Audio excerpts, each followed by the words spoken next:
Good morning, dear students. Welcome to today's session. Today we are going to start with civics. Okay, we have finished our history portion. Fine. So let us start with our civics lesson number 5 on page number 80 of our textbook. So before starting with this lesson, fifth lesson, that is fundamental rights part 2. If you remember, in the last unit, a second unit test, we have done with the lesson fundamental rights part 1. Do you all remember that? Which type of rights we have done? The basic rights which are given in the constitution. If you remember, there we have seen, we have studied, the first right was right to equality, yes or no, where all the citizens of India, irrespective of their caste, gender, religion, or rich or poor, anything doesn't matter, all are considered equal. Okay, everyone is enjoying the same right, no discrimination is made on between them. So that was right to equality. Then the second right we have studied was what? Anyone will tell me? Right to liberty. Okay, right to liberty means what? Freedom. We have freedom to stay anywhere. We have freedom, right to speak, to express our feelings, right to stay anywhere in any territory of our India, or we have right to do any business, any profession, only it should be legal profession, yes or no? So that way, that was right to liberty. Then we have next, what was the right against exploitation, yes or no? Means if anyone is doing exploitation or anything which is not allowed, okay, against that person is doing, that means he is exploiting us. So we have the right to stand against him or take action against him, any person who is exploiting us. Yes, in that, if you remember, we have also studied the main thing that the exploitation was done on which group?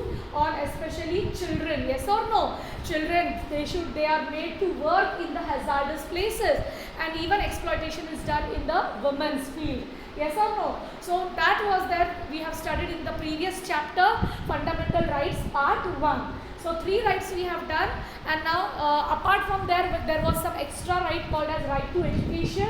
Everyone has the right to get education.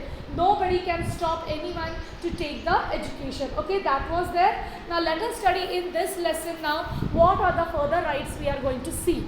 Okay, so let us start. In the last chapter, we studied some fundamental rights guaranteed by the Indian Constitution. Yes or no? I now only revise with you all. We studied the rights of liberty, equality, and the right against exploitation. In this chapter, we shall also learn about the right to freedom of religion, cultural and educational rights, and we shall get acquainted with the judicial position available for the fundamental rights. So in this lesson, we are going to see the rights now regarding what? Religion, culture and educational rights also. So we are going to see the judicial problems, that what judicial protection to safeguard these rights, what is the judicial protection given. Okay, let us see afterwards. Okay, let us start with the lesson now. First right to freedom of religion. India, we know, is an important secular country in the world. We have studied it in the previous classes. What do you mean by a secular country? A secular country means we are not having any, connected with regarding to religion or spiritual matters.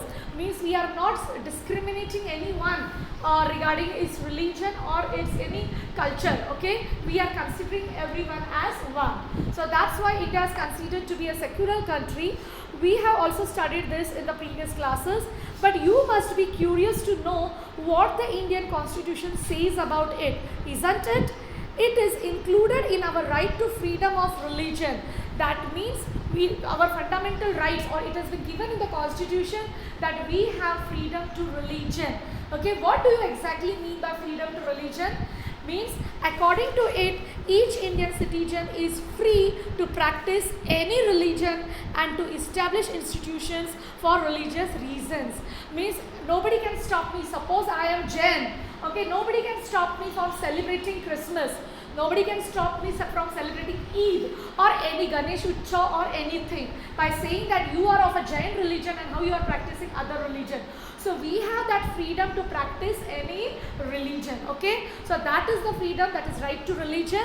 And also we can establish institutions for the purpose of religious things. Okay, so that is what the freedom, right to freedom of religion means. Then in order to broaden the scope of the right to freedom of religion, two things are not permitted. So which two things are not permitted in right to religion?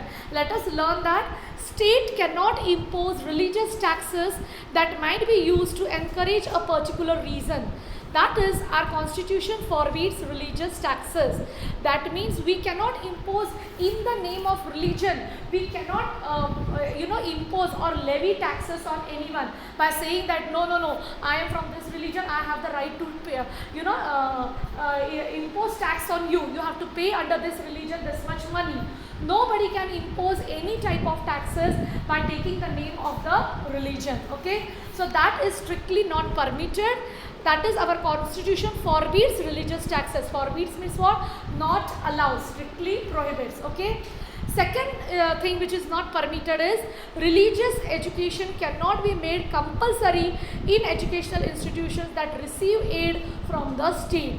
Means the schools which are receiving the aid means what? Help, financial help from the government, okay, from the state. They cannot use that, they cannot make in their institutions compulsory their religious subject. Means no school can say that way. No. Now suppose father, our school is a Catholic school, yes or no? But father can't make it compulsory his religion in our school by saying to students that no, you have to practice, since you are studying in DePaul, it is Christianity, so you have to. No institution can force this way, especially the institutions which are getting grants from the state. Okay, have you understood both the things? Okay, so these are the two things which are not permitted. Next is cultural and educational rights. We can see that there is a great diversity of festivals, food and ways of life in our country. Yes or no? That's why we call India is a country of diversity, unity in diversity. There are different religions, traditions, cultures we are following in India. Yes, and even food habits are different as we move on according to the states. The food, the clothing, everything, the way of life is changing. You may have noticed the differences in the different wedding ceremonies that you attended. Yes or no? If you sometimes attend Maharashtrian weddings, sometimes you get to attend the Muslim wedding, or sometimes you attend the Gujarati or Jain's wedding. So you can see their ceremonies, their procedures are different, right? All these things are part of the cultures of the different communities. Yes or no? Everyone is having their culture. According to their culture, they are celebrating all their functions. Our institution has given the different communities the right to preserve their cultural uniqueness.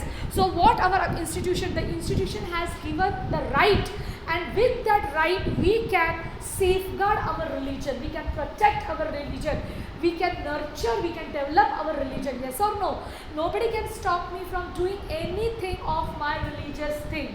Yes, so this way, this right we have got, or this freedom we have got due to which? With the constitution. Because if you remember in the previous lesson also I have explained you that all the rights are given in the constitution, and that's why they become legal rights. Nobody can stop you from following that. Okay, so this way we can preserve our cultural uniqueness. Okay.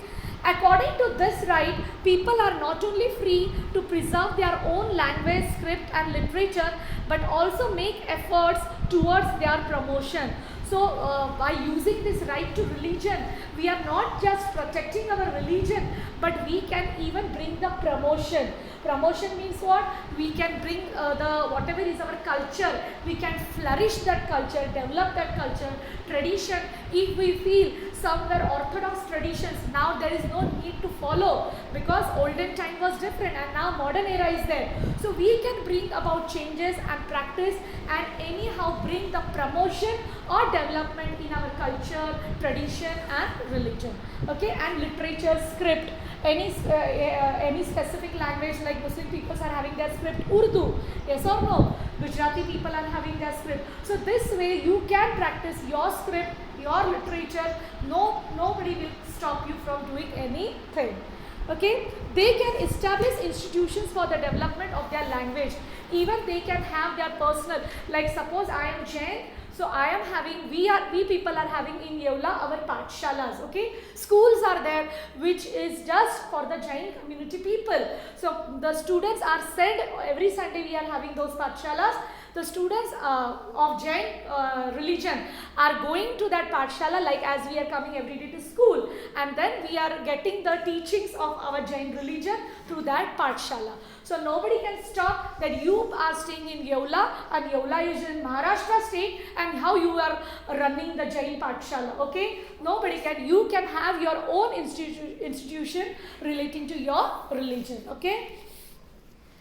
Find out and discuss how many official languages are listed in the constitution. You can find out through the net which institutions have been established by the Maharashtra state government for the further development of the Marathi language. So for further developing the Marathi language, which institution has been developed, you can find out by the Maharashtra state government. Let's discuss, do you think that all the work of the government and the courts should be done in Marathi in Maharashtra? What should be done to do so? Do you think that everyone should practice, since we are staying in Maharashtra, only Maratha language should be used? Marathi language should be used? Do you find it is true? No, it is not. Now why? Because there is our right to religion. Which right tells us that? No, it is not compulsion that you are staying in Maharashtra, so you should practice only Marathi language. No, we have right to religion through which we can practice any of our religion. Okay, so I will continue further in the next video.